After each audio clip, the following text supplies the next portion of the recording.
Olá, boa tarde para você que nos acompanha nesta sexta-feira, 21 de agosto. No NT Sul de hoje você vai ver. Zoológico de Cachoeira do Sul permanece fechado, mas atividades de pesquisa seguem sendo realizadas no local. No quadro Vida Animal, Edson Salomão mostra um pouco desse trabalho. A gente exibe hoje a terceira reportagem de uma série que mostra a transformação de vida de pessoas que receberam assistência da APAI de Cachoeira do Sul. Denúncia: segundo uma ONG, cavalos apreendidos pelo SEMPRA em Cachoeira do Sul estariam sendo vendidos para a produção de salame.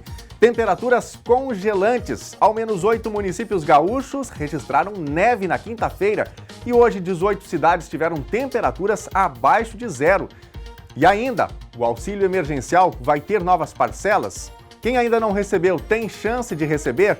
Nós conversamos sobre isso com o ministro da Cidadania, Onyx Lorenzoni, e você confere a entrevista hoje. Acompanhe as notícias, opinando, enviando a sua mensagem para a gente. O número do WhatsApp do NT Sul é o 51997697129. E pelo Face você participa acessando facebook.com/TV Cachoeira. Envie a sua mensagem, faça parte do NT Sul que já está no ar.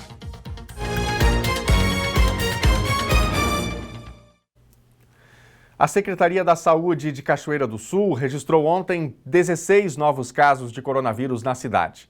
Os pacientes são 12 homens e 4 mulheres com idades entre 17 e 80 anos.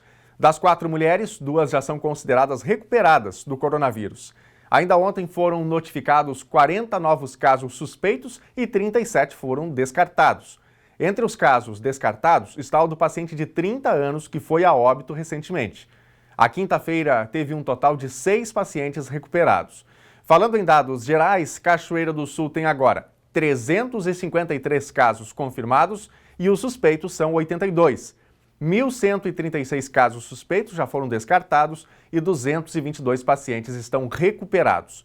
O município segue com 3 óbitos, já que o paciente que faleceu com suspeita de coronavírus teve resultado negativo para a doença.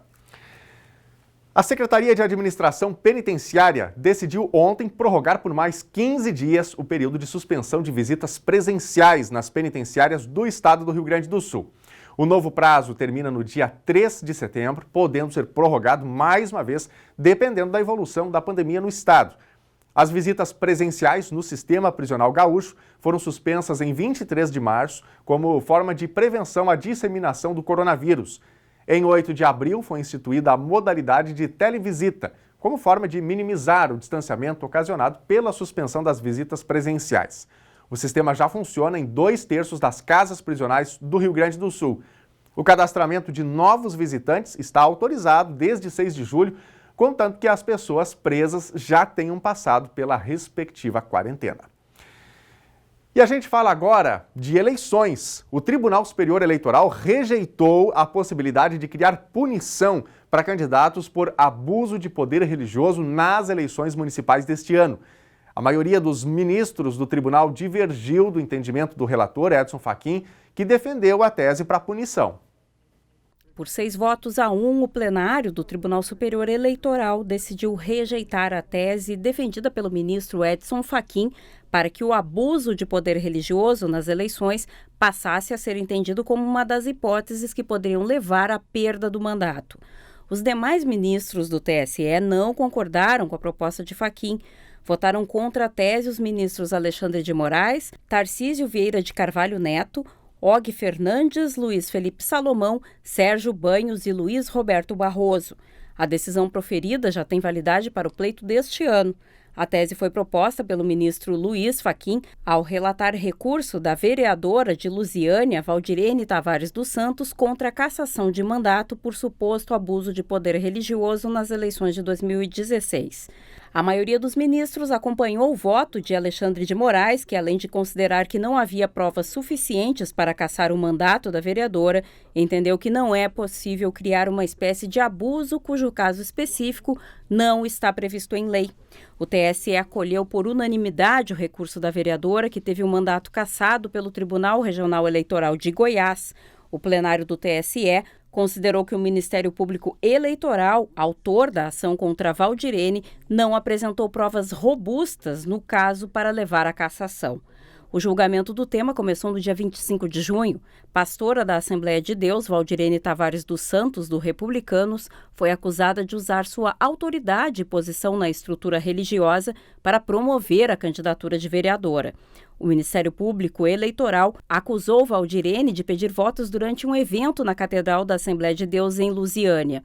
A reunião com pastores de outras filiais foi convocada pelo pai da candidata, Sebastião Tavares, pastor e dirigente da igreja no município.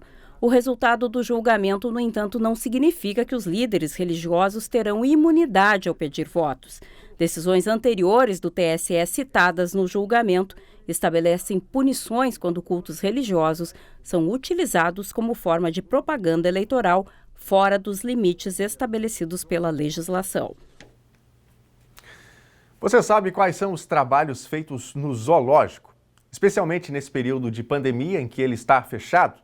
Pois é, por lá as atividades não param porque muitas pesquisas e cuidados seguem sendo feitos. Nós vamos ver um pouco desse trabalho no quadro Vida Animal.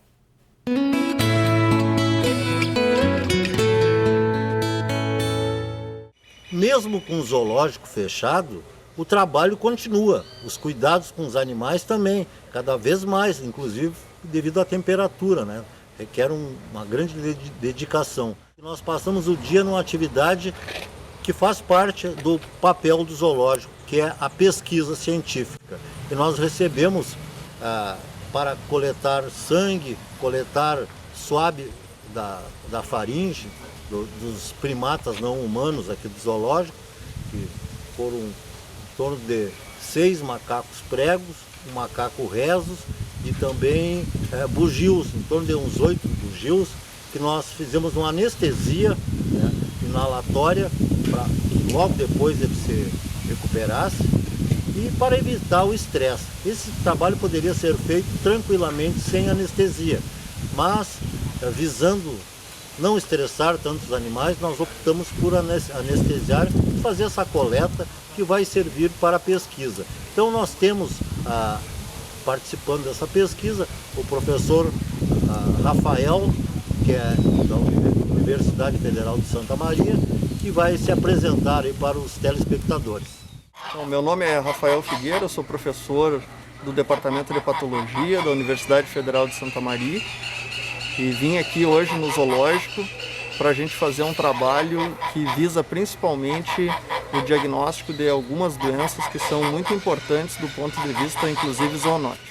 Qual é a tua opinião sobre a existência de zoológicos? É viável? Tem alguma importância? Os zoológicos, cada vez mais a gente nota que o público em geral, baseado nos novos tempos, novos conceitos, pode ter uma opinião até mesmo negativa sobre os zoológicos. Mas os zoológicos, desde que bem conduzidos, eles vêm há muitos anos prestando um excelente serviço para aqueles animais que são muitas vezes, infelizmente, removidos da vida selvagem e que não têm condições de voltarem à natureza. Além disso, não há como se pensar que as pessoas possam gostar de coisas que elas não conhecem ou gostar de coisas que elas não veem. O contato do público da melhor forma possível, da forma que é estipulada pelos médicos veterinários, ele é necessário principalmente para que as crianças aprendam a importância de cada espécie da nossa região. Quem é que está acompanhando a tua equipe hoje? Então nós participamos de um projeto que é chamado CEDIVET, que é um serviço de diagnóstico baseado na consultoria, em que a gente dá todo o auxílio necessário aos profissionais médicos veterinários que trabalham na parte de pequenos animais e com algumas espécies também de zoológico. A equipe é formada por mim, que sou o responsável pelo projeto, pela doutoranda Renata Mazaro e pelo mestrando Douglas Lorenzetti. Dá para notar que tu tem uma afinidade com felinos. E o que tu podia me dizer sobre o lançamento de um livro que tu está já editando?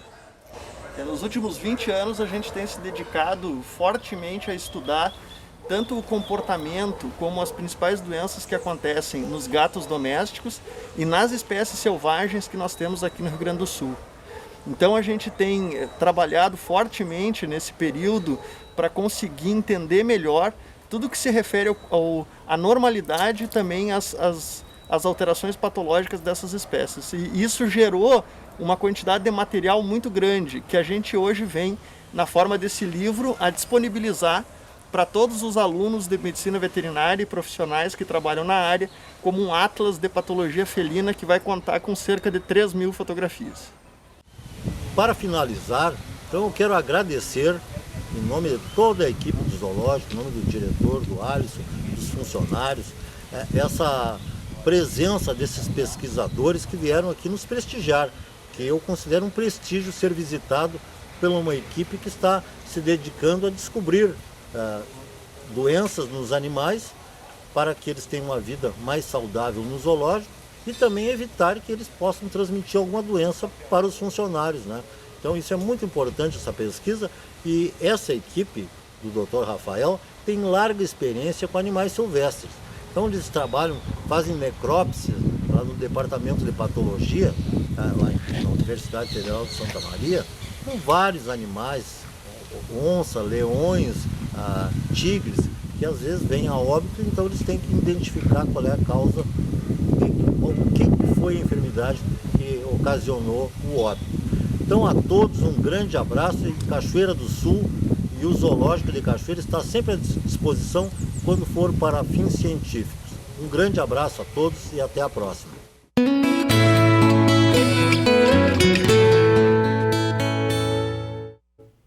E você pode mandar a sua pergunta também para o Dr. Salomão. Todas as sextas-feiras ele está aqui no Vida Animal, falando sobre preservação da fauna, falando sobre os animais silvestres, né? E também com dicas para os animais, aqueles que a gente cria em casa, para os pets, né? E você pode mandar a sua pergunta para a gente nas nossas redes sociais, lá no Facebook, facebook.com/TV Cachoeira, ou então no nosso WhatsApp 51997697129, e o Dr. Salomão pode tirar a sua dúvida também.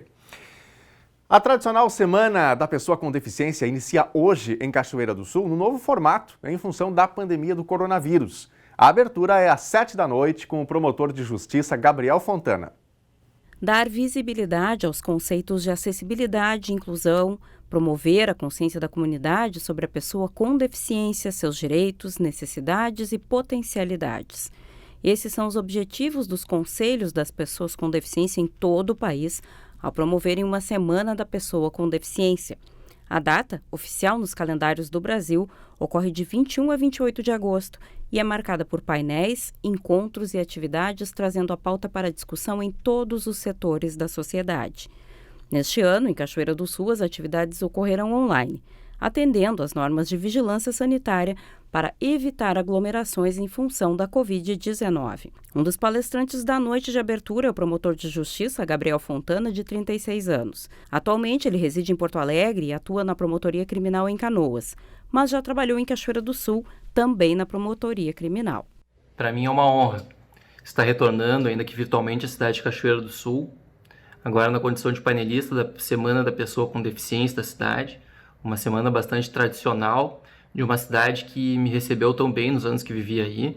Para quem não me conhece, eu fui promotor de justiça criminal em Cachoeira do Sul, trabalhei na promotoria do júri durante 2 anos e meio, de 2017 a 2019, e pude presenciar como a cidade de Cachoeira do Sul possui entidades da sociedade civil atuantes, uma sociedade que se preocupa consigo mesma, né? Uma sociedade que se interessa por melhorar a qualidade de vida dos seus cidadãos. Então, quando eu recebi esse convite, eu fiquei muito contente. Eu espero estar à altura do convite que me foi feito pelo Conselho. E a minha ideia central é falar sobre a Lei Brasileira de Inclusão. Vamos falar um pouco sobre o acesso à justiça. Então, que tipo de tecnologia assistiva, que tipo de adaptação arquitetônica, enfim, outros tipos de adaptação que as pessoas com deficiência merecem e podem esperar quando acorrerem ao Poder Judiciário, seja na condição de testemunha, vítima, como parte de um processo, advogado, promotor, enfim, que tipos de direitos as pessoas com deficiência têm quando precisam acessar o sistema de justiça.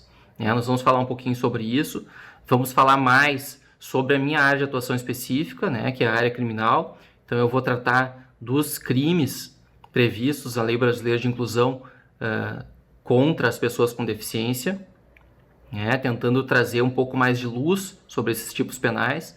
Nós conhecemos pouco sobre esses tipos de crime e, inclusive, muitos operadores do direito, e aqui eu me situo também, não conhecemos a fundo essa legislação, então, na hora de aplicar, muitas vezes a gente acaba sendo insuficiente. Então eu fiz uma pesquisa bem aprofundada sobre os crimes e vou tentar tratar um pouquinho deles na nossa conversa aí nesse painel de abertura. Vou fazer também algo que eu não costumo fazer muito, que é trazer um pouco da minha intimidade para um ambiente público, porque eu acredito que aqui no ponto isso vai ter serventia. Eu sou uma pessoa com deficiência, eu tenho uma lesão medular com uma sequela de tetraplegia, então eu vivo na vida prática, na vida real, muitos dos desafios que os meus amigos e os meus conhecidos, pessoas com deficiência, também vivem, né? Então, a minha ideia é também trazer um pouquinho da minha experiência pessoal, falar um pouco sobre o meu processo de reabilitação, readaptação profissional e me colocar à disposição também para conversar sobre quaisquer outros temas que o pessoal tenha interesse. Também vou aproveitar esse evento para matar um pouco da saudade da cidade, um pouco da saudade dos meus amigos e conhecidos que eu deixei aí, e espero que seja algo bem produtivo, bem proveitoso, que seja do interesse das pessoas. Além de Gabriel, na abertura do evento, o acadêmico de pedagogia da UBRA, Arthur Krasilovski. Os painéis iniciam às 19 horas, com transmissão pelo Facebook no perfil do Conselho Municipal dos Direitos da Pessoa com Deficiência. E aí, já mandou tua participação aqui para o NT Sul? É hora de interatividade. A gente quer ver agora mesmo aqui os recadinhos que estão chegando pelas nossas redes sociais, lá pelo Facebook, facebook.com/TV Cachoeira. Lá no Facebook tem a nossa transmissão ao vivo. É o mesmo conteúdo que vai ao ar na televisão, em toda a rede aberta da Novo Tempo para o Brasil. Você pode acompanhar diretamente no Facebook e melhor, por lá você pode interagir com a gente, dar a sua opinião, as suas impressões sobre os conteúdos que estão no ar, se você concorda, se discorda, é o seu espaço onde você tem vez e você tem voz. Você também pode mandar a sua mensagem lá no nosso WhatsApp, o 51997697129. Aí você pode mandar uma foto, pode mandar um vídeo também, pode dar o seu recado e a gente coloca no ar aqui na telinha. Quero mandar abraços inicialmente para quem manda mensagem pra gente lá no Facebook. A Rosane Cassol passa por aqui, Lourenço Nunes, Lúcia Nunes, Adriana Soares, José Luiz Costa de Oliveira, grande abraço para vocês, obrigado pelos recadinhos aqui no nosso Facebook. Vamos para a tela? Vamos ver mensagens que chegam para a gente aqui. O Edson, de Cachoeira do Sul, diz o seguinte: o pessoal da Prefeitura esteve aqui ontem e hoje resolvendo o problema na rua Ernesto Pertile, bairro Noêmia. Tem bastante a ser feito, mas de pouco em pouco chegamos lá. E antes do vídeo aqui do Edson, só para você lembrar, o Edson havia mandado pra gente aqui uma mensagem e ele tinha um secretário, não sei se você lembra, né? Ele colocou ali, na verdade, 2 paus atravessados aqui, vestido, inclusive, por conta de uma valeta bem grande que tinha aqui no lado, na rua dele. Ele relatou isso também em vídeo pra gente e agora ele mostra a solução. Então vamos dar uma olhadinha no vídeo do Edson aqui. Para mostrar aí, pessoal, ó, o pessoal da Prefeitura esteve aí, fez o trabalho. Eu vou ajeitar agora, mas eles já fizeram, já sanaram o problema que era o escoamento do esgoto, né? Eles vão voltar, vão cobrar até para finalizar aqui o restante, né? E no final da rua lá eles vão fazer a galeria do esgoto daí. Mas só para mostrar que eles estão fazendo. Em agradecimento aí ao pessoal que atendeu o meu pedido e ao Gabriel, secretário de obras. Legal, tá aí o vídeo então do Edson fazendo o agradecimento dele, né? O problema está resolvido. E é assim que a gente gosta, né? Você pode mandar a sua reivindicação, a gente vai colocando isso, vai destacando os assuntos que são mais gritantes, né? Alertando sempre aqui ao poder público. E é bom quando a gente pode contar o desfecho, né? Quando a solução vem. Tem mais mensagem aqui? A Lidiane também manda mensagem pra gente. A Larissa curtiu a geada no Piquiri. Vamos ver então aí a foto da Larissa. Olha, e teve muita geada, né? Abraço, Larissa, tudo de bom pra você aí, pros amigos no Piquiri, interior aqui de Cachoeira do Sul. Tá aí na telinha o número do nosso WhatsApp, 51997697129. Mande a sua foto, mande o seu recadinho e já já a gente volta aqui pra tela pra ver o seu recado. No próximo bloco, denúncia. Segundo uma ONG, cavalos apreendidos pelo SEMPRA em Cachoeira do Sul estariam sendo vendidos para a produção de salame. Temperaturas congelantes. Ao menos 8 municípios gaúchos registraram neve na quinta-feira. E hoje, 18 cidades tiveram temperaturas abaixo de zero. E ainda, o auxílio emergencial vai ter novas parcelas? Quem ainda não recebeu tem chance de receber? Nós conversamos sobre isso com o ministro da Cidadania, Onyx Lorenzoni, e você confere a entrevista daqui a pouquinho. O intervalo é rápido, fique ligado que a gente volta já. Meio-dia e 25 agora, o NT Sul já está de volta ao vivo. Obrigado pela sua companhia. Seja bem-vindo, você que ligou a sua televisão agora. Bom almoço para você que está em casa, reunido aí com a sua família. Bom dia de muito frio em todo o Rio Grande do Sul nesta sexta-feira. Ao menos 8 municípios aqui do estado tiveram neve. Isso aconteceu ontem, não é? E hoje, 18 municípios amanheceram com temperaturas abaixo de zero. Uma das temperaturas mais baixas foi registrada em Quaraí, com menos 5 graus. Em São José dos Ausentes, fez 4 graus e 2 décimos negativos. Vamos ver mais sobre a neve de ontem e também sobre a previsão do tempo para hoje. Municípios da Serra Gaúcha tiveram neve na tarde de quarta-feira. O fenômeno começou por volta das 3 horas da tarde, em alguns municípios até antes. Esta primeira imagem é de São Francisco de Paula. Pelo menos 8 cidades do Rio Grande do Sul e outras 2 de Santa Catarina, segundo o levantamento da Metsul Meteorologia, registraram neve. Isto inclui as 2 cidades mais turísticas do Rio Grande do Sul, Gramado e Canela. Vamos ver agora o tempo para hoje em Cachoeira do Sul. Sexta-feira com muito frio em Cachoeira, mas o sol predomina. As temperaturas não sobem muito por causa da massa de ar polar. Mínima 2 graus, máxima 12. Sábado vai ter frio intenso em Cachoeira do Sul novamente, com possibilidade de formação de geada ao amanhecer, e o sol aparece ao longo do dia. Mínima 4 graus, máxima 15. Domingo o frio já perde um pouquinho de força e a amplitude térmica aumenta. Tem sol, mínima 7 graus e máxima 18. Veja agora como fica o tempo hoje em todo o Rio Grande do Sul. Nesta sexta-feira, o tempo fica firme na maioria das regiões. De acordo com a SOMAR Meteorologia, apenas Serra, Litoral Norte e região sul do Rio Grande do Sul podem registrar chuva, mas em forma de pancadas fracas e isoladas, alternadas com períodos de nebulosidade. No restante do estado, o sol predomina desde as primeiras horas da manhã. A chance de neve diminui. Em Porto Alegre, a temperatura máxima é de 13 graus. Em Uruguaiana, na fronteira oeste do estado, a máxima é de 15. No norte do estado, em Passo Fundo, 9. Em Santa Maria, na região central, 14. Em Tramandaí e Torres, litoral norte, 12 graus. No sul do estado, em Pelotas e Rio Grande, 13 graus.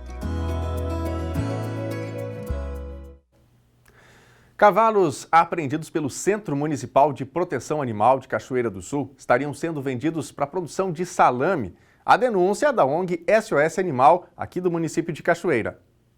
Sexta-feira pela manhã, funcionários do Centro Municipal de Proteção Animal, o SEMPRA, recolheram este animal em situação de maus tratos na Praça do Bairro Soares e esse outro solto na Rua 7 de Setembro, centro da cidade. Se os donos não os retirarem, vão para o SEMPRA, onde podem ser encaminhados para leilão, que está proibido temporariamente pelo governo do estado, ou para a adoção. Esta publicação em rede social da ONG SOS Animais com a hashtag Salvem os Cavalos faz alusão ao destino desses animais. Segundo a nota, em julho, a ONG foi contatada pela prefeitura para que adotasse um lote de 10 cavalos, o que não era possível no momento por falta de espaço. Em 18 de agosto, quando visitava o SEMPRA, Valdívia Toledo, coordenadora da SOS Animais, presenciou o carregamento dos cavalos. O motorista mencionou que havia comprado os cavalos do sindicato e que estariam sendo encaminhados para a produção de salame. Alexander Radiski, secretário do Meio Ambiente, confirma por documentos os contatos de oferta dos animais para as ONGs SOS Animais, Matilha e Pelo Amigo, e também a posterior doação dos animais para o Sindicato Rural. Eu não sei o que eles fizeram com os animais, mas o nosso documento consta que eles poderiam comercializar. Assim como se tivesse ocorrido um leilão na prefeitura, a prefeitura iria comercializar esses animais, iria vender num leilão, né? Poderia vir um frigorífico no leilão, no dia do leilão, e arrematar todos os animais. É muito complicado, a gente tem que ter uma área muito grande, a prefeitura investe em muita alimentação e muito cuidado desses animais, mas chega um ponto que a gente tem que dar um destino, tem que dar, né, para poder continuar realizando esse trabalho. O maior problema dessa situação é que esses 10 animais que se encontravam junto ao SEMPRA e que deveriam ser objetos de leilão não foram. Eles foram imediatamente doados por meio de um termo de doação entre o município de Cachoeira do Sul e o Sindicato Rural de Cachoeira do Sul, né, com uma destinação desviada da sua finalidade. Por quê? Porque o Sindicato Rural de Cachoeira do Sul não tinha sequer interesse, na verdade, no recebimento desses animais. Inclusive, quem retirou do SEMPRA foi uma terceira pessoa que adquiriu isso, né? Adquiriu esses animais por R$150 cada um, já destinados à entrega a um frigorífico para abate. A Valdívia postulou que nós tomássemos medida urgente em relação a isso e nós promovemos no dia de hoje o ajuizamento de uma ação buscando salvaguardar em primeiríssimo lugar o bem-estar e a vida desses animais, certo? Não sabemos se eles se encontram vivos, se já foram entregues ao frigorífico, mas acreditamos que não, porque na data em que a Valdívia e outras pessoas que se encontravam com ela encontraram a terceira pessoa junto ao SEMPRA, retirando os animais de lá, a pessoa se comprometeu a aguardar até hoje uma resolução da situação. Obviamente que nós estamos buscando uma decisão judicial com a máxima urgência, né, que determine, então, medidas enérgicas e necessárias para salvaguardar a vida desses animais e depois se discutir a validade ou não desse termo de doação que foi realizado entre o município e o Sindicato Rural. A legalidade desses processos, realmente, a legalidade precisa ser verificada, né? Se tudo correu de acordo com a legislação vigente, mas, por outro lado, também fica o apelo, né, para que quem tem os seus animais tenha realmente a responsabilidade de mantê-los, enfim, e que o animal não fique solto, né, com risco de gerar aí um acidente quando está pelas ruas, por exemplo. E, por outro lado, a prefeitura também não tem lá um grande espaço para manter esses animais por tanto tempo. Mas é um assunto que certamente ainda vai gerar muitas discussões, né? A gente exibe agora a terceira reportagem protagonizada por pessoas que frequentam ou que passaram pela Escola Ponche Verde da APAE de Cachoeira do Sul. Essa série foi uma forma que nós encontramos de mostrar, através do nosso jornalismo, que todos temos capacidades independentemente de condições ou de limitações.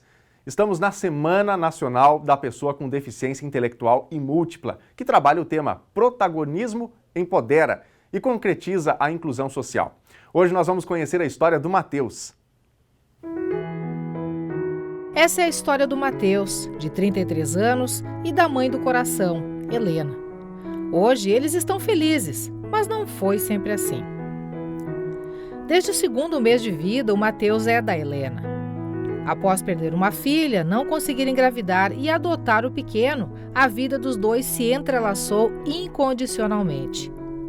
No período escolar, a hiperatividade e o déficit de atenção do Matheus ficaram nítidos. Ele externava as dificuldades através do choro. Apanhava dos colegas, era ridicularizado. Quando a escola sugeriu que ele estudasse na APAE, os colegas ouviram e mais um trauma surgiu.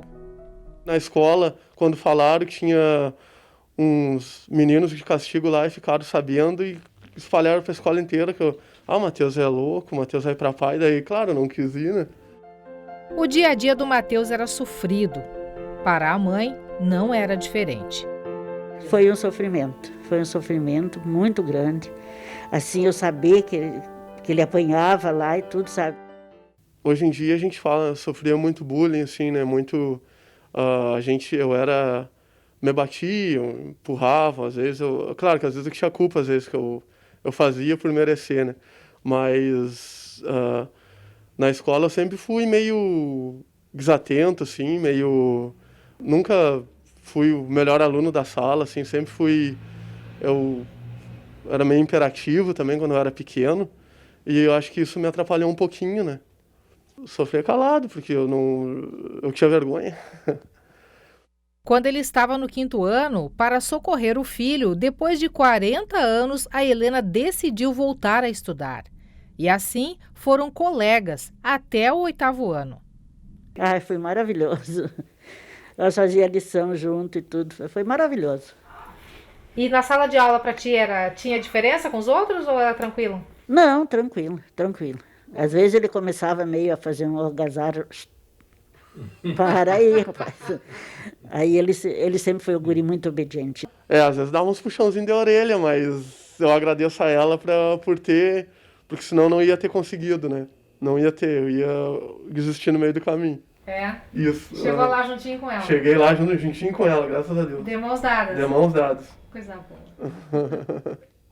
Depois disso, já com 20 anos de idade, por indicação de uma amiga da família, o Matheus aceitou frequentar a APAE. Foi a virada de página para a vida dele. Aprendeu, desenvolveu novas potencialidades e teve a assistência que tanto precisava. Foi uma nova etapa na minha vida. Uma nova etapa. Que daí eu aprendi novas coisas lá, né? Que eu não sabia e a ajuda que tem lá, os profissionais que tem lá, eles foram vendo o meu progresso e daí foram vendo que eu poderia alçar voos maiores, né? E tu pegou a confiança, acreditou nisso? Isso, peguei confiança, acreditei nisso. Tanto que tu quis sair depois da APAE? Isso, tanto que depois eu quis sair.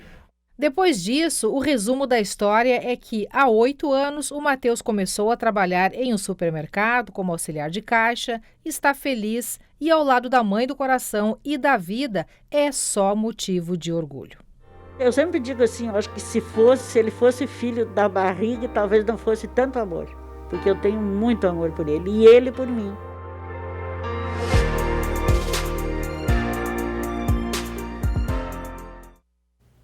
Tá aí, portanto, mais uma bela história, né? Provando que com empenho, com carinho, com amor da família, tudo é possível, né? E voos mais altos são possíveis, como o Matheus destacou. Diariamente, a gente recebe aqui no NT Sul mensagens dos telespectadores perguntando sobre o auxílio emergencial. São pessoas que ainda estão com o cadastro em análise, outros que estão recebendo benefício e querem saber se o governo vai garantir mais parcelas e muitas outras perguntas. E a gente foi buscar essas respostas com o ministro da Cidadania, Onyx Lorenzoni. Gabriela Bello, Thelma Tomás e eu conversamos com ele e questionamos se o governo vai estender as parcelas e se as pessoas que ainda não conseguiram receber os R$600 vão receber o benefício. Na entrevista, o ministro também conta detalhes do novo programa, o Renda Brasil, e da experiência dele no tratamento e também recuperação da Covid-19. Essa entrevista você confere agora. Nós vamos conversar agora com o ministro da Cidadania do governo Jair Bolsonaro, Onyx Lorenzoni. Boa tarde, ministro. Tudo bem? Boa tarde, Daniel. Boa tarde, Gabriela. Boa tarde, Thelma. Uma satisfação conversar com vocês e, por consequência, aí com todos os amigos e as amigas de Cachoeira do Sul. Ministro, quero começar lhe perguntando sobre uma situação recente que o senhor vivenciou, que foi a experiência do coronavírus e da Covid-19. Como é que foi a sua experiência? O que o senhor sentiu? Como é que foi essa etapa? Dor generalizada no corpo, falta de ar, palpitação, tosse, coriza, tremor, febre alta, diarreia. A doença é bastante agressiva do ponto de vista sistêmico, né? Não é apenas uma questão respiratória, né? E aí eu comecei a tomar a azitromicina, né, a ivermectina e a hidroxicloroquina. Graças a Deus, no meu caso, o pulmão não havia sido comprometido, do meu secretário executivo aqui, que pegou também, ele teve comprometimento pulmonar. E aí, já no outro dia, eu tinha uma leve melhora, mas bem leve. No domingo, que era dia 19, eu já tinha uns 30% de melhora com esse protocolo. Na segunda, eu já tinha uns 70% de melhora. Na terça-feira, eu estava praticamente bom. Aí, na segunda-feira, minha esposa caiu doente de cama, doente com corona. Ela cumpriu o mesmo ciclo que eu, com o protocolo dos 5 dias. Ela, ali pelo 3º dia, ela já estava recuperada. Aí, na terça-feira, nossa filha mais velha, de 18 anos, adoeceu, mas ela se recupera rápido. Ela, em 36, 48 horas, ela já estava normal, sem febre, sem mais sintoma nenhum. A pequena pegou também, mas ela foi assintomática. Ministro, o senhor defendeu esse protocolo, como o senhor bem disse, que acabou utilizando, a sua família também utilizou, todos agora estão melhores aí, recuperados. Por que tantas vacinas? Por que tantos pesquisadores e países juntos lutando por uma vacina, se esse protocolo atendeu a sua necessidade e a da sua família? Não, mas são coisas diferentes, né? A hidroxicloroquina, a azitromicina e a ivermectina, de maneira diferente, e na experiência clínica, assim como outras substâncias, eles demonstraram que tem um grau de eficácia para ou minorar os efeitos da doença, né? Ou para permitir que o paciente, com o seu sistema imunológico, supere a enfermidade. A luta da ciência é pelo desenvolvimento de uma vacina que permita que o mundo todo se imunize e que, claro, né, nenhuma vacina é 100%, porque depende da condição individual de cada paciente. Mas as vacinas, elas conseguem estabelecer uma imunidade superior a 85%, 90%, o que resolve o problema e ela vai ser mais uma doença com a qual nós vamos conviver. Ministro, o senhor defendeu agora esse tratamento, né, e inclusive a questão de uma relação médico-paciente no sentido de adotar determinados protocolos. O senhor disse que não cabe aos governantes esse posicionamento sobre questões relacionadas a tratamentos medicamentosos. O senhor defende o tratamento que tem sido adotado por algumas prefeituras no país de orientar a utilização de medicações como forma preventiva à Covid, indo na contramão de alguns estudos que comprovam que definitivamente a gente ainda não tem um remédio que possa evitar a contaminação? Bom, eu responderia um pouquinho diferente, Thelma, da abordagem que tu fazes. Eu diria que não cabe a nenhum agente público proibir ou impedir que as pessoas tenham acesso a determinado medicamento apenas porque ele se politizou, né?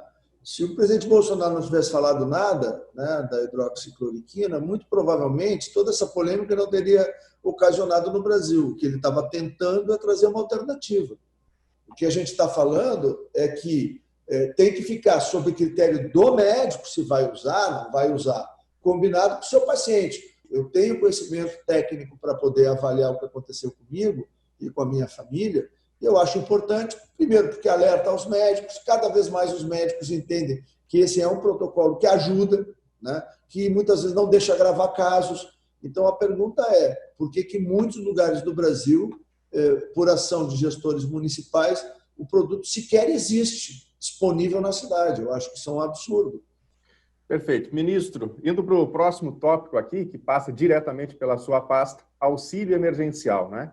O governo começa a pagar essa semana a última parcela, uma pressão muito grande por prorrogação, e talvez esse seja o grande embate, vamos dizer assim, a grande discussão que o governo precisa fazer nesse momento.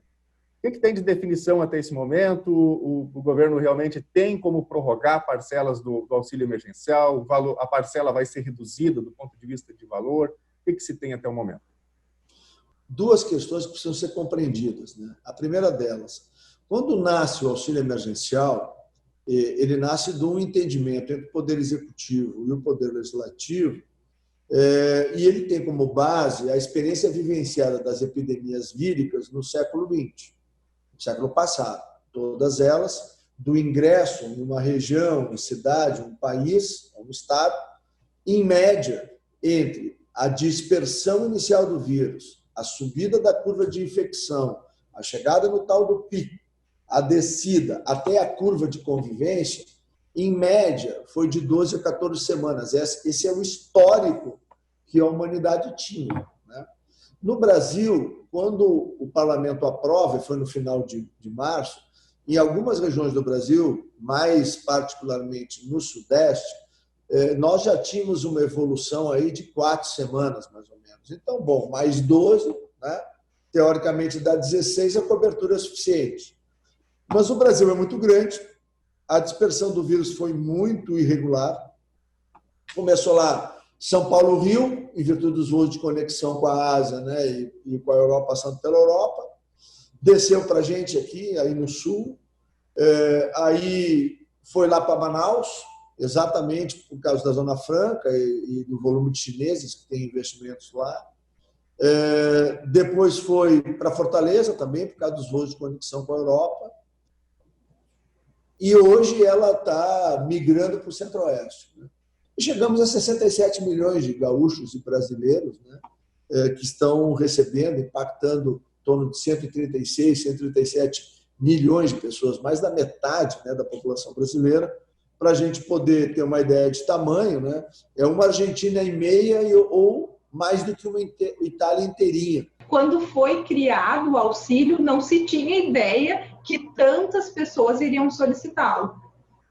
A ideia que a gente tinha é que nós iríamos estar entre 20 milhões, que eram os que são beneficiários do Bolsa Família, porque são que 14.274.000 famílias, é o maior número até hoje, né, do programa, e nós temos em torno de 19 milhões de pessoas que recebem dentro do programa das famílias, que tem algumas famílias em condições especiais que 2 pessoas diferentes, né, recebem.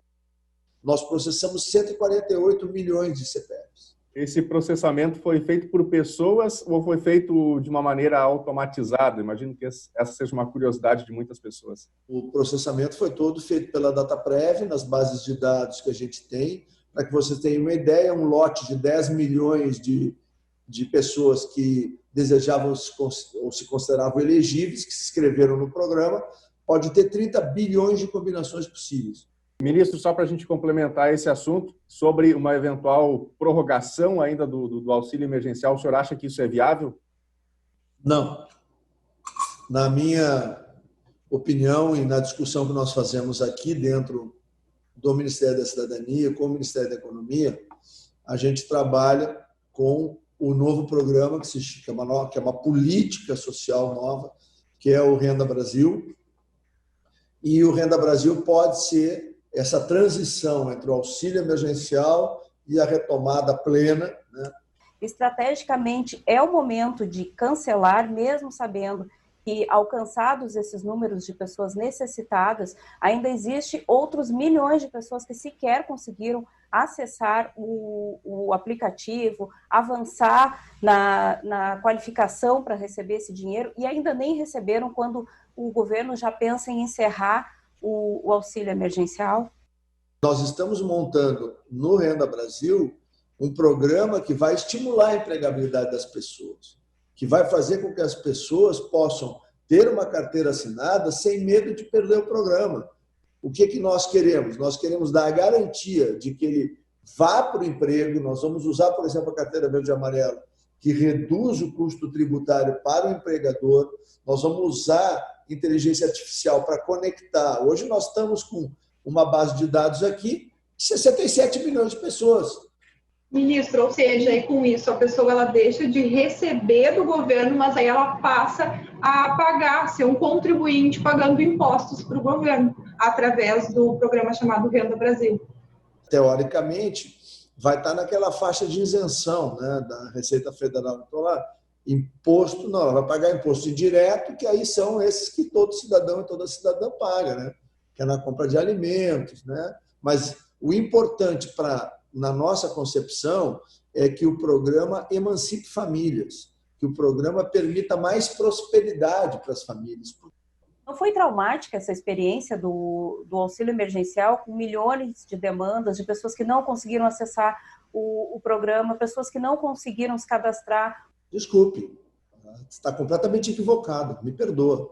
Nós analisamos aqui 148 milhões de pessoas. 148 milhões de pessoas é mais da metade da população brasileira. Montamos uma operação que tem um grau de eficiência reconhecido pela CGU, pelo TCU e pela Receita Federal. De cada 100 benefícios concedidos, nós acertamos em 99,5. Nós temos um erro de desconformidade, inconformidade, que é um grande guarda-chuva onde cabe a falha humana, que existe, o erro de sistema, que também existe, e a fraude de 0,5%. Então, o Brasil é um país que se digitalizou. A Caixa Federal hoje tem uma base de dados digitalizada da ordem de quase 60 milhões de pessoas. O maior banco digital no Brasil tem 10 milhões de clientes. A Caixa hoje tem 5 vezes mais construído em 60 dias do que os bancos digitais brasileiros. Talvez todos somados não tenham metade do que a Caixa tem hoje. Isso virou um ativo do governo federal e da própria empresa, né? Isso vale bilhões e bilhões de dólares, esse banco que temos lá. Então, assim, a gente não é perfeito. A gente sabe que errou. Nós tivemos erros. Nós começamos em abril e, pela ansiedade das pessoas, o que a mídia dizia para a gente? Tem que pagar, paga de qualquer jeito, as pessoas estão precisando. E nós dizemos, não, a gente tem que buscar com rapidez, mas a gente tem que ter segurança. Agora, claro, tivemos fila em abril, aí nós organizamos um sistema de crédito digital e autorização de saque posterior, com isso nós organizamos em maio, nós não tivemos problema de filas em maio. Voltou fila agora em julho, por quê? Porque em julho nós tínhamos 65 milhões de pessoas em julho habilitadas no auxílio emergencial, 60 milhões de pessoas. Ministro, vou ser obrigada a lhe interromper. Vou convidar o senhor para passar uns dias em Cachoeira do Sul e acompanhar a realidade da Caixa aqui de Cachoeira do Sul, porque aqui teve fila desde abril, não parou um mês. Uma fila de 50, 60, 100 pessoas para um programa que tem não apenas o emergencial. Eu estou dizendo, em julho, voltaram as filas grandes na Caixa, porque nesse mês a Caixa pagou 120 milhões de brasileiros nos 2 programas. São 36 milhões de pagamentos mensais. Não tem operação no mundo. Nenhum banco ocidental teve uma operação desse tipo. E quem não tem celular, quem não tem internet, quem mora na rua, recebeu como? Não, mas é como eu estou te dizendo, nós fizemos o cadastramento assistido, nós recebemos 148 milhões pelo CPE, pelo aplicativo e o site da Caixa, e recebemos 20 mil pelos Correios. A resposta o povo te deu. Para encerrar esse assunto, então, do auxílio emergencial, ministro, tem muita gente que está ali, seu cadastro está em análise, seu cadastro está aguardando, são pessoas que receberam o ok no auxílio emergencial lá na primeira etapa e que agora estão aguardando a liberação do recurso. Quem está nessa etapa recebe ou não recebe? Não, tem uma portaria publicada no dia 17 de julho, então vê quanto tempo faz, chama-se 442, que apresenta mês a mês todos os grupamentos que estão recebendo. O que é possível hoje, que nós rodamos todos os 148 milhões, e foi dada uma resposta objetiva, que sim ou que não. Não tem mais análise hoje. Desde julho não tem mais análise. O que tem ainda? Tem contestação. Na semana passada, nós tínhamos 1,5 milhão de pessoas que fizeram a sua contestação através do aplicativo da Caixa. Nós encontramos 805 mil brasileiros e brasileiras que tiveram essa contestação automática aprovada. E elas já receberam todas. Um ano importante para a recomposição das forças políticas, né? O presidente Jair Bolsonaro teve um aumento na avaliação positiva do governo dele. O DEM também teve um crescimento do ponto de vista de exposição, a chefia das 2 casas legislativas, influência no próprio governo federal. Como é que vai ser a questão de apoio a candidaturas municipais nesse ano de 2020? Nós achamos que o presidente não tem que se envolver na eleição municipal de primeiro turno, principalmente, talvez em alguma, se for, né, do desejo dele. Nós temos muitos desafios, nós temos aí um dispêndio de mais de 700 bilhões de reais esse ano para atender a saúde brasileira, né? Não faltou dinheiro para nenhum estado e nenhum município brasileiro para estruturar o SUS, para fazer o enfrentamento da pandemia. Ao contrário, mas a eleição municipal tem uma característica de ser muito afeta à comunidade, né?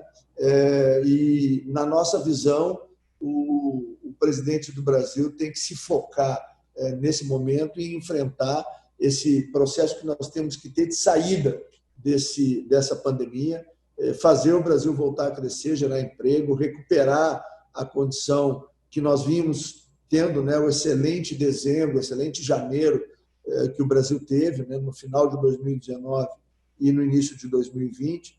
A ideia do presidente é ele, enquanto líder político, ele continuar tocando o Brasil, tocando a administração federal e não se envolver no processo eleitoral. Eu acho que esse é o melhor caminho para que o Brasil se recupere rápido e o presidente vai tratar de eleição lá em 2022, não agora. Ok, precisamos encerrar. Ministro Onyx Lorenzoni, muito obrigado pelo tempo cedido à TV Novo Tempo. Agradeço também às minhas colegas Gabriela Bello e Thelma Tomás. Ministro, boas reuniões, bom trabalho para o senhor. Muito obrigado e até breve. E, portanto, o ministro da Cidadania, trazendo informações importantes, sobre auxílio emergencial, esclarecimentos, falando um pouquinho sobre o Renda Brasil e também sobre o processo eleitoral que em breve vai tomar conta aí das redes sociais, das mídias também, por conta da renovação política nos municípios brasileiros. Bom, é hora de interatividade aqui no NT Sul e a gente quer ouvir você, quer saber a sua opinião, quer saber do que acontece aí onde você está, então pode mandar a sua foto pra gente aqui, o seu recadinho, a sua informação, a sua notícia. Pelo WhatsApp você participa no 51997697129 e é para nossa telinha que a gente vai, onde chegam as mensagens aqui do nosso WhatsApp. Vamos ver os recados que temos aqui. A Caroline Correia, coisa boa ver o Matheus, meu ex-colega de trabalho, grande amigo, uma pessoa maravilhosa. Obrigado, Caroline, pela sua mensagem. Ela comenta a reportagem especial que nós fizemos, foi o terceiro episódio, sobre pessoas que passaram pela PAI e tiveram a vida transformada, A Francine Pereira também manda mensagem. Nós aqui de casa queremos desejar um feliz aniversário para Sofia, nossa princesinha linda. Ela comemora amanhã seus 4 aninhos de vida. Vamos ver aí a foto da pequena Sofia. Parabéns, Sofia, tudo de bom para você. O abraço do papai e da mamãe e de toda a equipe aqui do NT Sul também por esta data especial. O Ronaldo Ramos, lá de São Paulo. Daniel, gostaria de apresentar minha neta, que nasceu aí no Sul, em Porto Alegre, dia 18 de agosto. Ela se chama Manuela e está com o irmãozinho Murilo na foto. Vamos ver a foto que o Ronaldo manda pra gente? Olha aí a pequena Manu. Legal, Ronaldo. Grande abraço para você aí. Felicidade para a família também. Obrigado por apresentar aí sua herança pra gente, O João Zago manda mensagem, desejamos um feliz aniversário hoje para a esposa e a avó Luciana, João e Joãozinho Zago. E tem foto aqui também que ele encaminha pra gente. Aí estão, parabéns também e o nosso abraço aqui do NT Sul. O telejornal NT Sul de hoje vai ficando por aqui. As reportagens, outras notícias de Cachoeira do Sul, você encontra no nosso site, novotempo.com/NT Sul. Você pode acompanhar as notícias também pela nossa página do Facebook, comentar, compartilhar. O endereço é facebook.com/TV Cachoeira. Eu desejo a você uma ótima tarde, um excelente final de semana e espero por você aqui na segunda-feira, ao meio-dia, para mais um NT Sul com as principais informações para você. A gente se vê. Tchau!